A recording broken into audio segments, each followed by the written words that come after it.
ఎప్పటికప్పుడు కనపడే దాన్ని పక్కన పెట్టి కనపడని దాన్ని చూడడమే ఆధ్యాత్మికత ధ్యానము.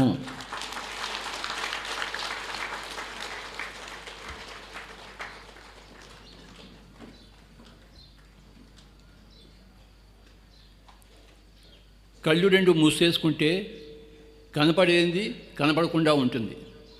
ఎప్పుడైతే కనపడేది కనపడకుండా ఉంటే కనపడనిది కనపడుతూ ఉంటుంది మనకి.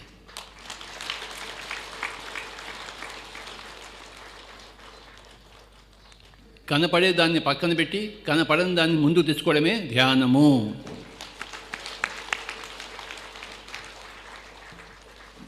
Meditation, the most important thing for each and every person every day, my dear friends.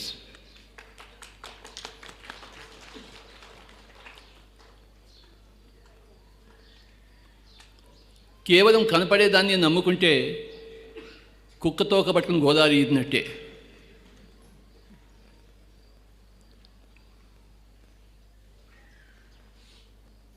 ఎప్పటికప్పుడు కనపడేదాన్ని పక్కన పెట్టేసి కళ్ళు రెండు మూసుకుని కూర్చోవాలి. ఇవాళ 3 గంటలు కూర్చున్నాం. Very good, congratulations.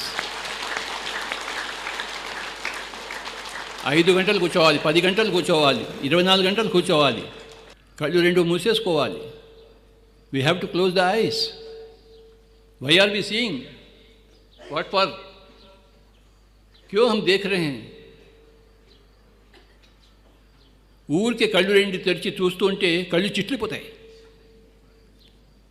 కళ్ళు నాశనం అవుతాయి, ఈ శరీరం నాశనం అవుతుంది. ఎందుకంటే కళ్ళలోంచి 80% మన శక్తి బయటికి పోతూ ఉంటుంది. ఎందుకు బయటికి పోగొట్టాలా? అపారమైన శక్తి ఈ కళ్ళలోంచి బయటికి పోతుంటుంది. అది పోనీయకూడదు. అవసరమైనప్పుడే కళ్ళు విప్పాలి, అవసరం లేకపోతే కళ్ళు విప్పకూడదు.